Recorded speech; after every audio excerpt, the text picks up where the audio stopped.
The man walked down the trail on a cold gray day. Pure white snow and ice covered the earth for as far as he could see. This was his first winter in Alaska. He was wearing heavy clothes and fur boots, but he still felt cold and uncomfortable. The man was on his way to a camp near Henderson Creek. His friends were already there. He expected to reach Henderson Creek by 6 o'clock that evening. It would be dark by then. His friends would have a fire and hot food ready for him. A dog walked behind the man. It was a big gray animal, half dog and half wolf. The dog did not like the extreme cold. It knew the weather was too cold to travel. The man continued to walk down the trail. He came to a frozen stream called Indian Creek. He began to walk on the snow-covered ice. It was a trail that would lead him straight to Henderson Creek and his friends. As he walked, he looked carefully at the ice in front of him. Once he stopped suddenly, and then walked around a part of the frozen stream. He saw that an underground spring flowed under the ice at that spot. It made the ice thin. If he stepped there, he might break through the ice into a pool of water. To get his boots wet in such cold weather might kill him. His feet would turn to ice quickly. He could freeze to death. At about 12 o'clock, the man decided to stop to eat his lunch. He took off the glove on his right hand. He opened his jacket and shirt and pulled out his bread and meat. This took less than 20 seconds, yet his fingers began to freeze.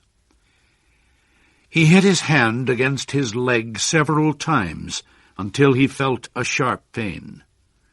Then he quickly put his glove on his hand. He made a fire, beginning with small pieces of wood and adding larger ones. He sat on a snow-covered log and ate his lunch. He enjoyed the warm fire for a few minutes. Then he stood up and started walking on the frozen stream again.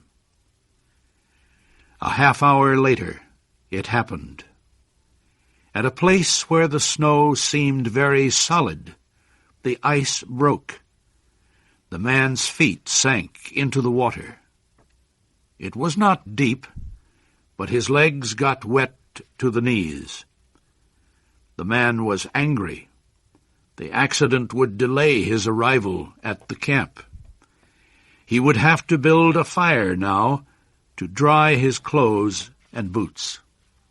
He walked over to some small trees. They were covered with snow. In their branches were pieces of dry grass and wood left by floodwaters earlier in the year. He put several large pieces of wood on the snow under one of the trees. On top of the wood, he put some grass and dry branches. He pulled off his gloves, took out his matches, and lighted the fire. He fed the young flame with more wood. As the fire grew stronger, he gave it larger pieces of wood. He worked slowly and carefully. At 60 degrees below zero, a man with wet feet must not fail in his first attempt to build a fire. While he was walking, his blood had kept all parts of his body warm. Now that he had stopped, cold was forcing his blood to withdraw deeper into his body. His wet feet had frozen. He could not feel his fingers. His nose was frozen too. The skin all over his body felt cold. Now, however, his fire was beginning to burn more strongly. He was safe. He sat under the tree and thought of the old men in Fairbanks. The old men had told him that no man should travel alone in the Yukon when the temperature is 60 degrees below zero. Yet here he was. He had had an accident. He was alone. And he had saved himself. He had built a fire. Those old men were weak, he thought. A real man could travel alone. If a man stayed calm, he would be all right. The man's boots were covered with ice. The strings on his boots were as hard as steel. He would have to cut them with his knife. He leaned back against the tree to take out his knife. Suddenly, without warning, a heavy mass of snow dropped down. His movement had shaken the young tree only a tiny bit, but it was enough to cause the branches of the tree to drop their heavy load. The man was shocked. He sat and looked at the place where the fire had been. The old men had been right, he thought. If he had another man with him, he would not be in any danger now. The other man could build the fire. Well, it was up to him to build the fire again. This time he must not fail. The man collected more wood. He reached into his pocket for the matches. But his fingers were frozen. He could not hold them. He began to hit his hands with all his force against his legs. After a while, feeling came back to his fingers. The man reached again into his pocket for the matches. But the tremendous cold quickly drove the life out of his fingers. All the matches fell onto the snow. He tried to pick one up, but failed. The man pulled on his glove and again beat his hand against his leg. Then he took the gloves off both hands and picked up all the matches. He gathered them together. Holding them with both hands, he scratched the matches along his leg. They immediately caught fire. He held the blazing matches to a piece of wood. After a while, he became aware that he could smell his hands burning. Then he began to feel the pain. He opened his hands, and the blazing matches fell onto the snow. The flame went out in a puff of gray smoke. The man looked up. The dog was still watching him. The man got an idea. He would kill the dog and bury his hands inside its warm body.